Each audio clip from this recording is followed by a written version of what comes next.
Hey everyone, welcome to your Learn Lab. I'm Seema, and if you're an IGNOU student, you're in the right place. Here we create videos on different IGNOU courses to help you ace your exams. So hit subscribe and join me on this learning journey. Welcome to our MEG-03 IGNOU British Novel Series. Today we are kicking off Block 5 with George Eliot's masterpiece Middlemarch, a study of provincial life. Before we begin, I just want to let you guys know that we are covering the content exactly as it is in the IGNOU study material, which is essential for you to answer your exam questions correctly and get the marks. You usually get one question from each block on the MEG-03 paper, and if you cover all the topics on Middlemarch, you're sure to get the marks for at least one question. So let's get started. Here's what we are going to cover today. First, we'll begin with an introduction to the novel, getting a brief overview of Middlemarch is all about, the world it creates and why it remains such a landmark in English literature. After that, we'll move into about Middlemarch and its critical reception, understanding how the novel was received when it first came out and how different critics and readers reacted to it over time. Next, we will spend some time learning about George Eliot or Mary Ann Evans, the brilliant mind behind Middlemarch. We'll discuss her life, her literary career, and the unique process that led to the creation of this epic novel. We will then see how Middlemarch evolved during its writing and how its reception changed from the time it was serialized to today, where it's regarded as a masterpiece. Once we understand the background, we will move on to key characters overview. Before diving into deeper character formation and analysis later, it's important to know the central figures and how they are initially introduced. Then we will talk about the structures and setting of the novel, how the novel is divided, the fictional town of Middlemarch, and the social, political, and historical backdrop against which the story unfolds. Following that, we will go through a plot summary book by book. This will help you clearly see how different storylines develop across the 8 books of the novel and how they weave together. After the plot, we'll have a look at the major themes and critical analysis. We'll briefly understand the big ideas that Eliot is exploring, things like vocation, marriage, money, social change, and individual versus society. Finally, we'll end with a conclusion and what's next, wrapping up this unit and giving you a clear path on how to continue preparation for Middlemarch-related questions. This is an important unit. It will give you a strong foundation for answering any Middlemarch questions in the exam and honestly help you write confident and well-structured answers. So stay tuned. This session is packed with everything you need to tackle Middlemarch like a pro. Alright, let's start with a simple overview of the novel. Middlemarch, a study of provincial life, was written by George Eliot. And just to remind you, George Eliot is actually a pen name. Her real name was Mary Ann Evans. The novel first came out in serial parts between 1871 and 1872, and then it was published as a full book in 1874. Eliot had actually started writing it a few years earlier, around 1869. Now, why is Middlemarch so important? It's because Eliot gives us not just a story, but a deep psychological study of her characters. And she paints a very realistic picture of small town in 19th century England. Also, it's very important to remember the setting. The novel takes place in a fictional town called Middlemarch, and the action happens between 1829 and 1832. This is just before the passing of the Reform Bill of 1832, a time when England was going through major social and political changes. There was growing pressure for political reform, and society itself was slowly shifting. Eliot captures all of this tension beautifully through her characters and their personal struggles. So, Middlemarch is not just about personal stories, it's also about how society was changing at that time. Now, let's talk about Middlemarch and its critical reception. What did other novelists think about it? Many critics call Middlemarch the greatest English novel of the 19th century, and not just because the story is rich and layered, but because it sparked and continues to spark a wide range of critical opinions even today. Virginia Woolf, one of the most famous modernist writers, praised it as a magnificent book written for grown-up people. She meant that the book has a deep ethical and psychological maturity. It really makes you think about life, society, and human nature. But not everyone has been completely positive. Henry James, another big name in literature, admired the way Eliot portrayed her characters with realism and depth. Still, he criticized the novel's structure. He called it a treasure house of detail but an indifferent whole. Meaning that although the individual parts are beautiful, he felt that the novel didn't hold together perfectly as one unified piece. And this debate about form and structure lies at the heart of a lot of discussions around Middlemarch. George Eliot uses a very controlled style of narration. She often talks directly to the readers, guiding how we judge her characters and their moral choices. In the 1950s and 60s, critics like W.J. Harvey and Barbara Hardy loved this approach. They praised Eliot's ability to connect different characters and storylines so beautifully. But later critics like Terry Eagleton and J. Hillis Miller, they were more skeptical. Eagleton felt that Eliot was trying to patch up the conflicts between the old romantic values and new scientific thinking by proposing a kind of vague religion of humanity. Miller, on the other hand, pointed out something very interesting. He said that while Eliot uses metaphors like webs and streams to show human connections, these metaphors actually hint at instability underneath. So what looks like connection also hides a sense of disorder. Feminist critics added even more layers to the debate. Early feminist reading said that Middlemarch supported patriarchy because women in the novel, like Dorothea, could only achieve anything important through men. But later feminist thinkers offered a different view. They said that Eliot was actually exposing how marriage and family institutions trap women, even if the story seems to endorse them on the surface. Dorothea, with her idealism and her struggles, reflects Eliot's own complex relationship with gender roles.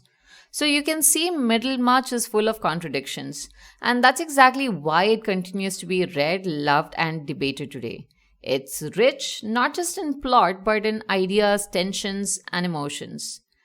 And in the end, Middlemarch survives. Not because it's a perfect novel, but because it captures the messy, layered, real complexity of life itself. Alright, let's now try to understand how George Eliot's masterpiece, Middlemarch, came into being and the important things that influenced her. Alright, first a little background. George Eliot's real name was Mary Ann Evans, and she was born in 1819. In her younger days, she was quite religious, a pious young woman, very traditional in her thinking. But after her mother passed away, she came back home to take care of her father. And it's during this period, full of responsibility and reflection, that she started questioning the religious teachings she had grown up with. She got influenced by some important free thinkers of her time like Charles Bray and Charles Lewis. And then came a very important part of her life, her partnership with George Henry Lewis. Now, Lewis was actually already married, but he couldn't divorce because of the religious laws back then. Even so, Eliot and Lewis decided to live together, which, believe me, was a huge scandal in Victorian England. But despite all the gossip, Lewis became a huge emotional and intellectual support for Eliot.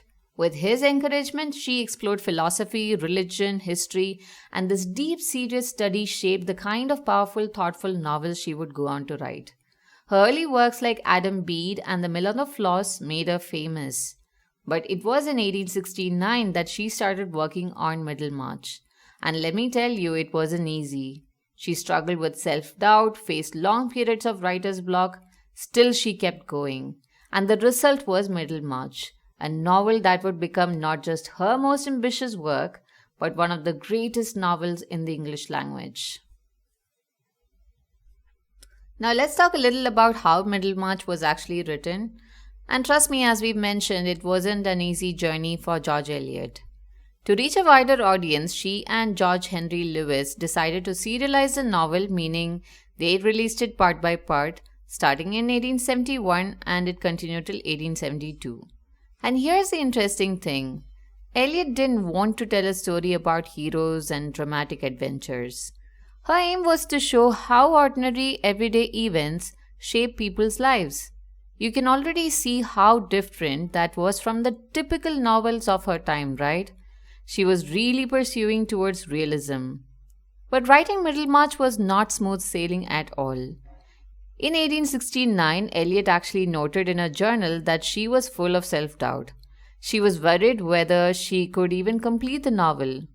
However, she pulled through, and once she found her emotional center in the character of Dorothea Brooke, the writing picked up pace. Believe it or not, she wrote 100 pages in just about 2 months. Now, when Middlemarch finally came out, the reception was mixed. People liked it, but Eliot felt the critics didn't really get the depth of what she was trying to do. George Henry Lewis actually shielded her from a lot of harsh criticism, managing most of her external feedback himself. Journals like The Spectator and the Blackwood's Edinburgh magazine gave polite reviews, but Eliot wasn't satisfied. She felt the real essence of Middlemarch would only be recognized much later, and you know what? She was absolutely right. It was only critics like F.R. Lewis years later who truly appreciated the greatness of the novel. So you see, Middlemarch is a story not just about the characters inside the book, but also about the struggle and triumph of its own creation. Let's now start exploring more of the novel. We are going to begin with the characters. Let's start with the main characters of Middlemarch. First, we have Dorothea Brooke, an intelligent and idealistic young woman. She marries Edward Casaubon thinking it will be a marriage of intellectual companionship. But later, after Casaubon's death, she finds real happiness with Will Ladislaw, who is actually Casaubon's cousin. Next is Tertius Lydgate, a young and ambitious doctor. He has new ideas about medicine and really wants to bring reform. But his marriage to Rosamund Vincy, who is beautiful but very materialistic, creates many problems for him both financially and socially. Speaking of Rosamund Vincy, she's very focused on status and luxury. She's not supportive of Lydgate's professional struggles and often clashes with his ideals. She's also the sister of Fred Vincy, another important character. Then we have Edward Casaubon, Dorothea's first husband. He is a very dry and pedantic scholar working on a grand academic project called The Key to All Mythologies. But honestly, it's not going anywhere. And finally, Will Ladislaw, artistic, passionate, and politically active. He is Casaubon's younger cousin and later becomes Dorothea's true love. Now, let's look at secondary characters who also play key roles. Fred Vincy is Rosamund's brother.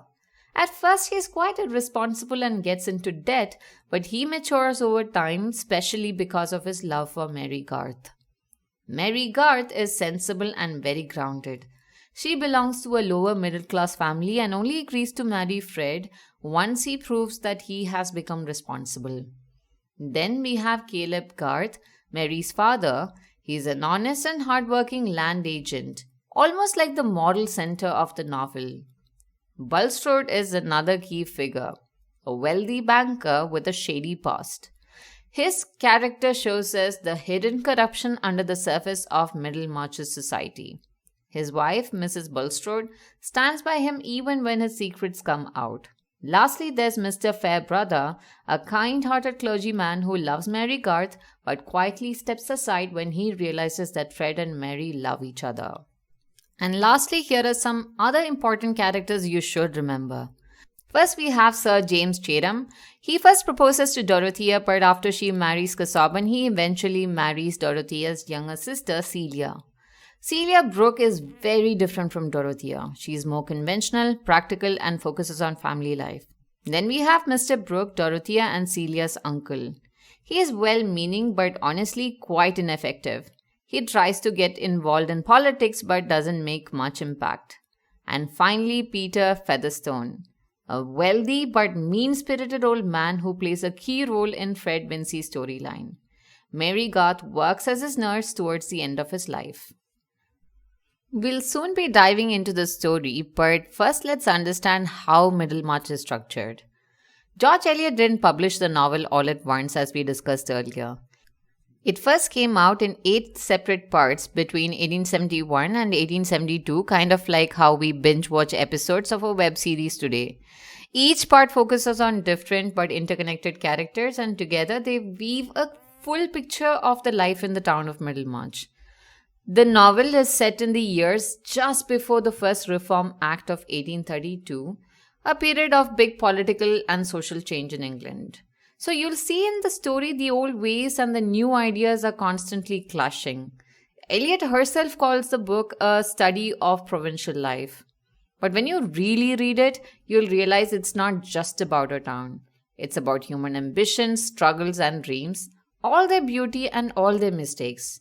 Another important thing is that this is not a story with just one hero or heroine. But the Middlemarch actually gives us many protagonists, each with their own dreams, their own battles. It's like different threads woven into a beautiful but complicated fabric. And because of this, Eliot is able to explore so many themes: marriage, money, ambition, social pressure from lots of different angles. So once you understand the structure, you'll find it much easier to follow the story as we now move to the detailed plot.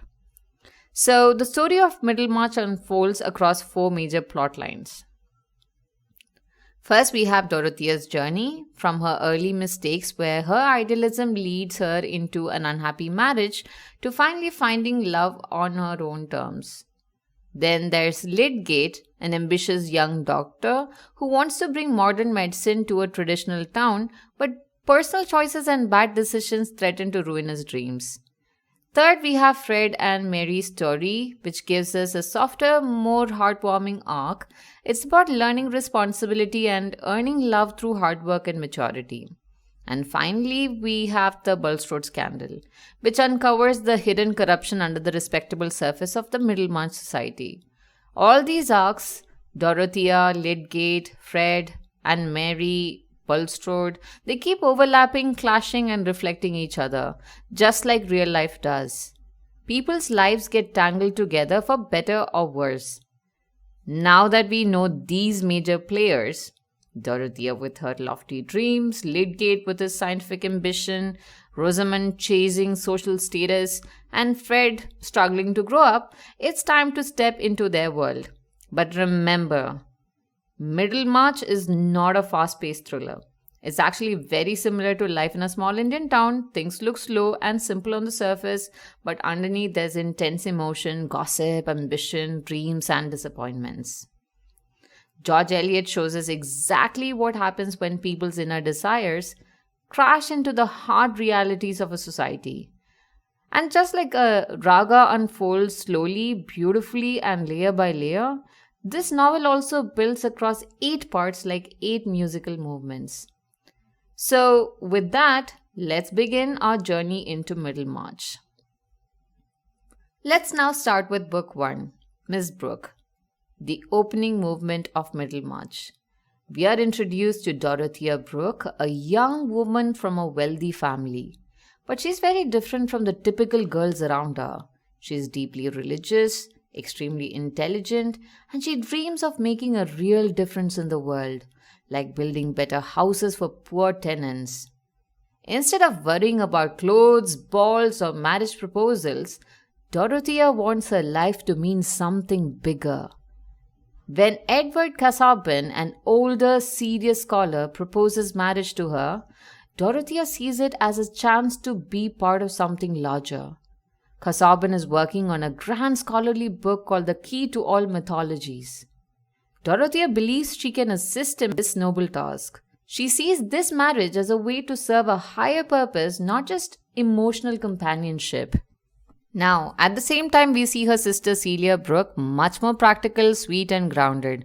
Celia accepts the proposal of Sir James Chatham, a local landowner who had first been interested in Dorothea. This contrast between the sisters, Dorothea's head in the clouds idealism versus Celia's practical good sense, sets up a major theme of the novel: dream versus reality. Parallel to this, Eliot shifts our focus to another family, the Vinceys. Here we meet Fred Vincey, a handsome but irresponsible young man who is betting his future on inheriting money from his rich, cranky uncle, Mr. Featherstone.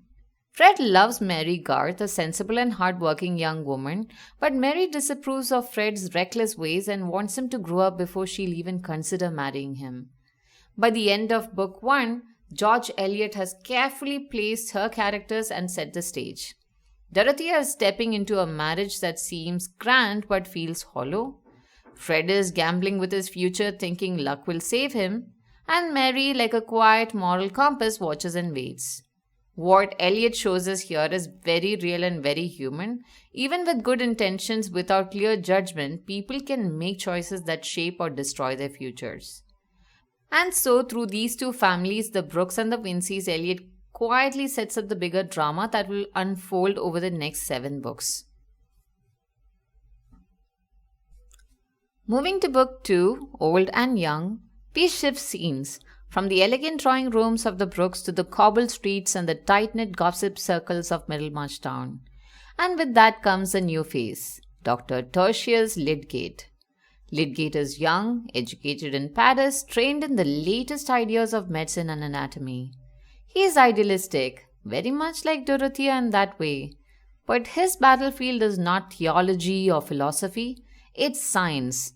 He believes he can bring in reform, introduce better diagnostics, and transform the outdated medical scene of Middlemarch. But here's the catch. He's walking into a town where change is not welcome. It's like a bright-eyed civil servant joining a district office hoping to digitize systems, only to be slowed by babus and bureaucracy.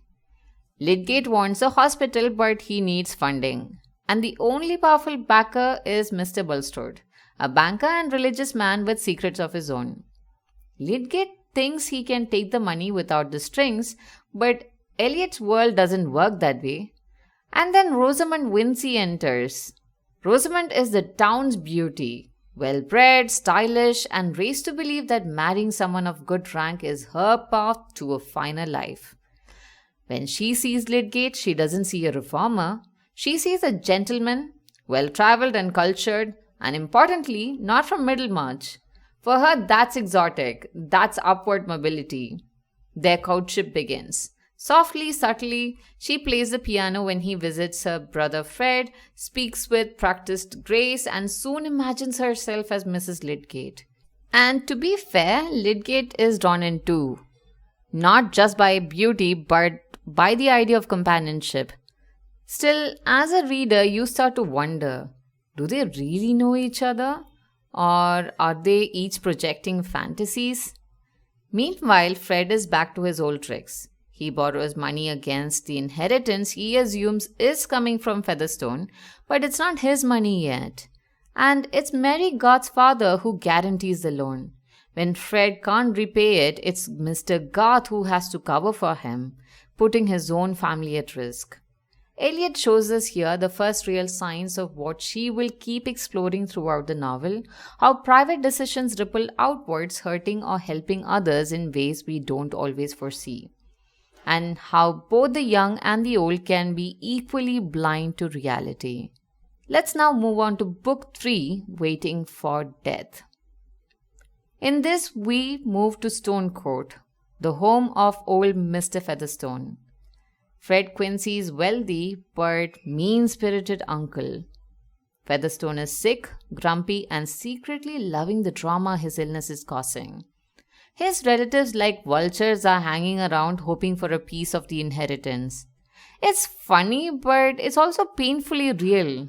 We've all seen family disputes that reveal people's true colors.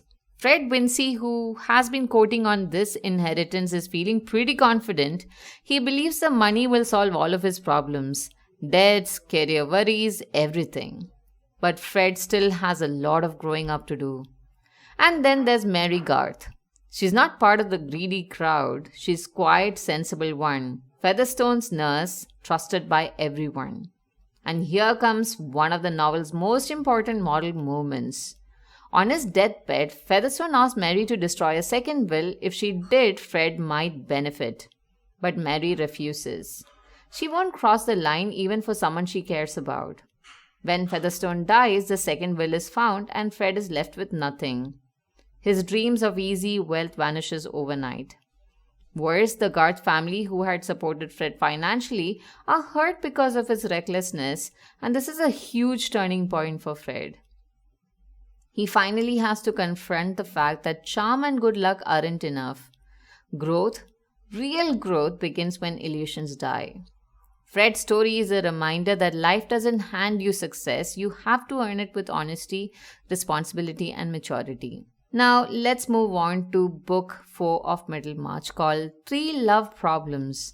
Here, George Eliot really starts digging into one of the novel's major themes: how love, ideals, and ambition often pull people in different directions. We start with Dorothea's journey to Rome.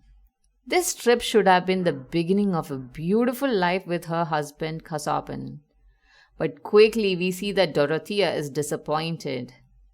Rome, with all its grand ruins and history, overwhelms her. And Casaubon, instead of being a guide or partner, shuts himself off completely, buried in his dry academic project, the key to all mythologies. Dorothea, who dreamed of a marriage of mind and soul, realizes she is isolated, trapped in a relationship built on duty rather than love. It's important to notice that Eliot doesn't dramatize this heartbreak loudly. Instead, she shows Dorothea's growing loneliness in small, painful moments, a quiet but powerful disillusionment. Into this emotional emptiness steps Will Ladislaw. He is Casaubon's young cousin, but he couldn't be more different. Lively, artistic, intuitive, full of emotional energy. For the first time, Dorothea meets someone who truly understands her yearning for meaning and creativity. Their connection is immediate but silent. Society's rules and Dorothea's own morality prevent anything more. Still, Eliot lets the emotional tension simmer just below the surface. Meanwhile, back in Middlemarch, we see another kind of love story unfold. Rosamund Vincy and Dr. Tertius Lydgate. Rosamund is elegant, charming, and ambitious. When she sets her sights on Lydgate, she sees not the idealistic doctor who wants to reform medicine, but a man who could give her the social life she craves, like we did discuss earlier. Lydgate is flattered by her attention, believes that he has found a refined partner who will support his grand ambitions. But here's where Eliot's brilliance comes in. Neither Lydgate nor Rosamund truly understand each other. They are projecting dreams onto each other and ignoring the real difference that will later cause deep cracks in their marriage. So in Book 4, Eliot carefully weaves together three strands of emotional tension: Dorothea's inner conflict between duty and desire, Will's silent but growing love, Lydgate and Rosamund's romantic illusion built on misunderstandings. Each of these love problems isn't just about feelings, it's also about ambition, pride, and quiet pressures of society. And as Eliot suggests, love in the real world, especially in a small town like Middlemarch, is never a simple fairy tale. It's a battleground between dreams and reality. Now, in Book 5, The Dead Hand, the story moves into a darker, more psychological space.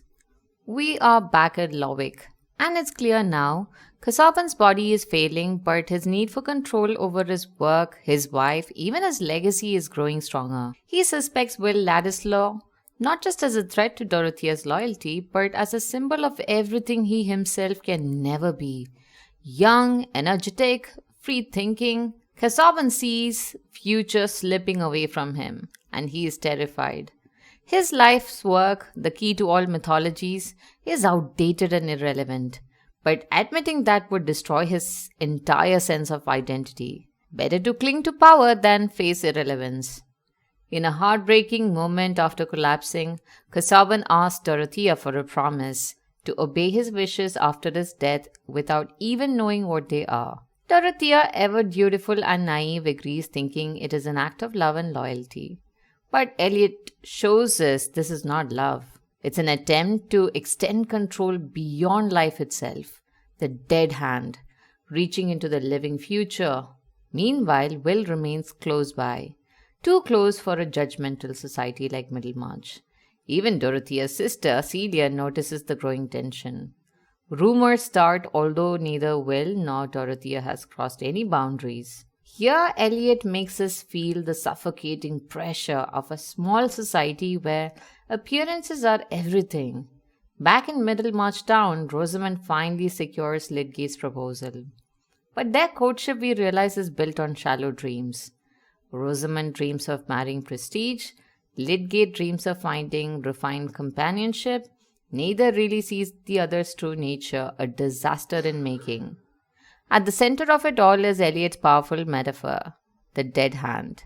It is not just Casaubon's control over Dorothea, it is tradition, male authority, old ideals, the entire weight of the past pressing down on new possibilities. This section leaves us with important questions. How do ideals become prisons? How does society shape what individuals dare to want? And can love, true love, survive in a world ruled by suspicion and control? In Middlemarch, Eliot shows us, even when people have their best intentions, history, pride, and fear can still twist their lives in tragic directions. We begin Book 6, The Widow and the Wife, with Dorothea in mourning. Casaubon has died, and with that, Dorothea faces a flood of emotions, sorrow, relief, and confusion. In Victorian society, a widow gained some new freedoms, but those freedoms came with a heavy burden of gossip, suspicion, and social control. But the bigger shock is yet to come. Casaubon's will contains a cruel codicil. He leaves Dorothea a fortune, but only on the condition that she never marries Will Ladislaw. Even from beyond the grave, Casaubon tries to control her. It's not just hurtful, it's a revelation of how little he had trusted her, despite all her loyalty. For Dorothea, who believed marriage was about shared ideals and mutual respect, this was a devastating awakening. This moment marks the start of Dorothea's real journey. Not as someone's wife, but as a woman trying to define herself in a society that limits her choices. She doesn't yet have all the answers, but the seed of independence, of inner questioning is planted. Meanwhile, back in Middlemarch, another kind of story unfolds. Rosamond and Lydgate are married now, but all the dreams they had about marriage are starting to crack. Rosamond, who married Lydgate dreaming of prestige and wealth, has no patience for his medical ambitions, his financial struggles, or the practical realities of a doctor's life. Lydgate, who once imagined marriage would be a partnership of equals, finds himself isolated and burdened. And on the other side, quietly, Will Ladislaw leaves Middlemarch. After the codicil, he knows that his mere presence could damage Dorothea's reputation. Even though he loves her, he chooses to distance himself for her sake. It's a small but powerful act of sacrifice. This book puts two women side by side, the widow and the wife. Dorothea mourning and awakening to new possibilities, Rosamond trapped inside her illusions of social success. Eliot doesn't shout these contrasts though. She shows them gently, letting the reader notice how personal illusions shape and sometimes distort lives. In Book 7, Two Temptations, we come to the real emotional heart of Middlemarch, where the characters face their biggest test. The temptations in this book are in the big dramatic sense we see in movies. They are small, quiet compromises, the kind that chip away at your soul little by little. Lydgate, who once dreamed of bringing modern medicine to Middlemarch, is drowning in debt. He wanted to serve humanity, but dreams don't pay bills. Whereas his wife Rosamond is living in her own fantasy world. She refuses to tighten their lifestyle, refuses to even acknowledge that they are sinking. In secret, she writes to Lydgate's rich relatives for help, hoping someone will rescue her from small-town life.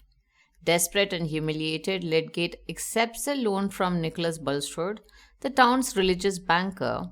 But here's the catch.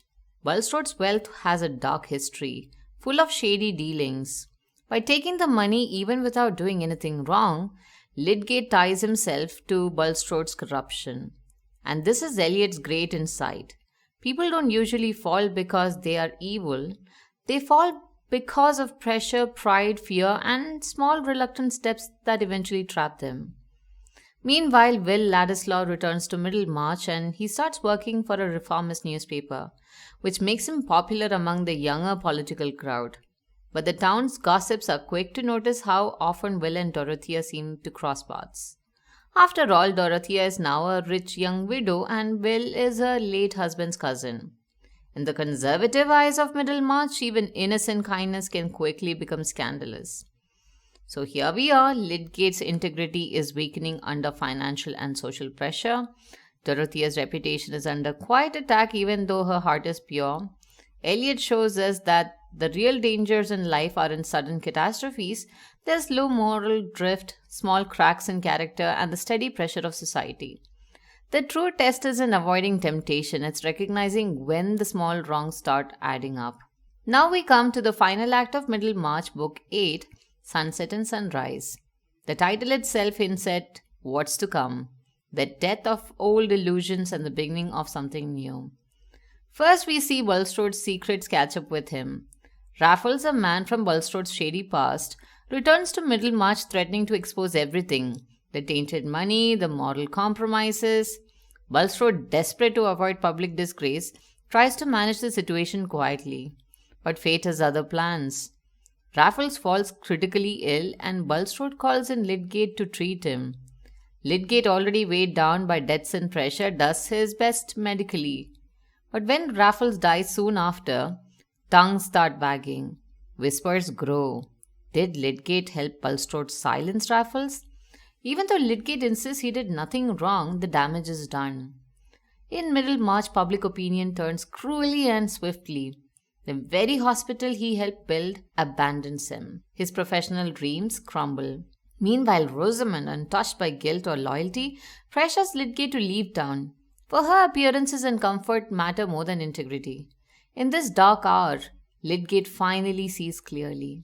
He married beauty without substance, charm without moral depth. His disillusionment is complete. Amidst all this turmoil, Dorothea quietly steps back into the heart of the society. She visits Rosamond and, despite misunderstandings and gossip, offers forgiveness and compassion. It's one of the most powerful moments in the novel. Dorothea refuses to be petty or vindictive. She rises above it all. Finally, Dorothea and Will Ladislaw declare their love for each other. They know the price. By marrying Will, Dorothea must give up the fortune Casaubon left her. But she doesn't hesitate. She chooses love, mutual respect, and a life of honest striving over wealth and social security. This is Eliot's final message. True greatness isn't found in grand gestures or public fame.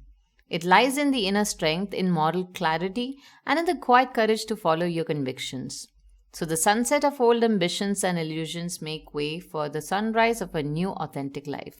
We now come to the closing movement of Middlemarch, a novel that doesn't end with grand victories but with quite meaningful choices. Dorothea chooses love over wealth. She marries Will Ladislaw, fully aware that it means giving up Casaubon's fortune. She gains something much bigger, a partner who truly respects her mind and heart. Together they build a modest but happy life based on mutual understanding, not societal ambition. Meanwhile, Lydgate's story ends on a more somber note. Disgraced by scandal and weighed down by personal compromises, he leaves Middlemarch and settles in a smaller town. He doesn't revolutionize the medical world like he once dreamed, but he still practices medicine honestly, healing people in quiet ways. His is a tragic but deeply human arc, a reminder that not all ambitions survive, but integrity can still endure. Fred Vincy and Mary Garth, two characters who embody steady growth and moral clarity, find their happiness too.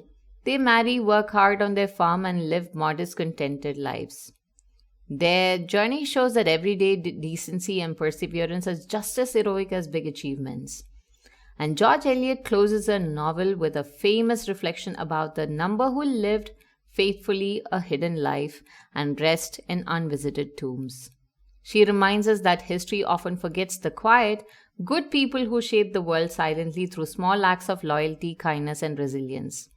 In the end, Middlemarch is not just about a town, it's about life itself, the struggles between dreams and reality, between ambition and compromise, between individual hopes and large social web we all live in.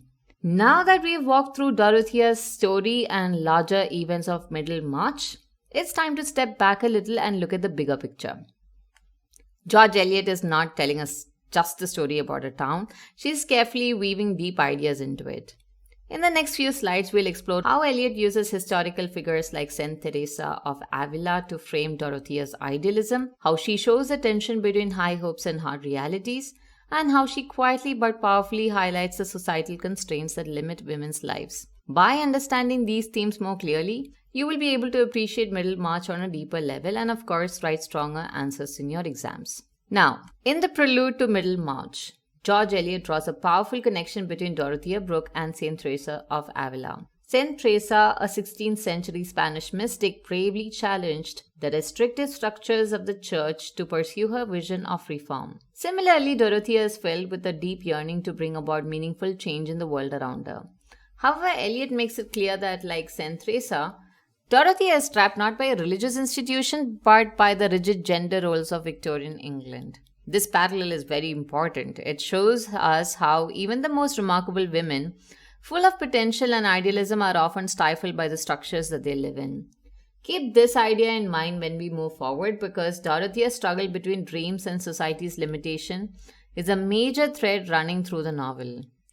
Now let's move into a very important theme when we study Middlemarch, the idea of maturity and idealism, especially how these ideas are shaped by gender. One way to understand Dorothea's journey is through the lens of the critic F.R. Lewis. He says that maturity is about giving up idealism. In simple words, growing up means realizing that the world is not perfect and adjusting to its reality. So, according to Lewis, Dorothea would have to abandon her dreams of reform and settle into the life society expects from her. But there's another viewpoint too, a very powerful one from the feminist historian Gerda Lerner. Lerner says that maturity doesn't mean killing your ideals. Instead, real maturity is when you hold on to your dreams but fit them into a wiser, more realistic understanding how the world works. And if you think about it, this makes a lot more sense for Dorothea. Her idealism isn't foolish or childish, it's shaped by the real problems she sees in the world. Inequality, injustice, the limited roles of women that they are actually forced into. But she lives in a society that doesn't allow her to act fully on her dreams. So her struggle is not just internal, it's actually deeply social in Middlemarch. Eliot is showing us how hard it is for women like Dorothea to achieve both personal as well as social growth in a world that constantly tells them to stay small. This tension between aspiration and harsh social reality is something you should really remember. It's absolutely central when you write about Dorothea's character in your exams. Next is also another very important part of Middlemarch, the connection between gender and individuality. Feminist critic Sally Shuttleworth points out that Middlemarch shows a society where being original, being different, is discouraged, and especially so for women. The society expects everyone to fit into a neat role. If you try to break free, you are quietly or sometimes openly pushed back into place. Think about Dorothea here. Her idealism, her dreams of doing something meaningful aren't just coming from her personality, they're also being shaped and restricted by what society says a woman can or cannot do. She wants to reform, to serve others, to think deeply, but she's boxed into roles like being a wife or a supporter of a man's ambitions. Eliot is clearly critiquing this, showing us how individuality is suffocated by the pressure to conform. And it's important to realize this isn't just Dorothea's personal struggle. It reflects a much bigger social problem. In Middlemarch, Eliot is telling us that when society suppresses originality, especially among women, it doesn't just hurt individuals, it causes society itself to stagnate. Progress depends on allowing new voices, new ideas, but here tradition tries to silence them. And this tension between wanting to be your true self and being forced to fit in is a major thing you must mention if you're writing about Dorothea's character or Eliot's view of society in your exams. Now that we've explored Middlemarch through the characters and story arcs, let's see how all of this will directly help you in your exam preparation. First, key themes. Money is a major source of tension in the novel, especially seen in the marriage of Lydgate and Rosamond. Lydgate's idealistic vision for reform collides with Rosamond's materialistic expectations, which leads to his downfall, and this is a strong point you can highlight when asked about the relationships or social critique. Then we have gender roles, one of the most critical angles. Dorothea's marriage to Casaubon is a classic example, and she dreams of intellectual partnership but finds herself trapped in a relationship where her spirit is stifled. This struggle between individual ambition and gendered expectation is a vital theme that you must mention in your essay. Then we have social dynamics, which is equally important. In Middlemarch, society itself becomes a kind of character, observing, gossiping, judging. Lydgate's financial missteps are not just his personal issues. They are magnified by the town's collective judgment, showing how public opinion can shape or destroy individual lives. Coming to context, understanding the Victorian class structure helps explain why many characters' dreams fail.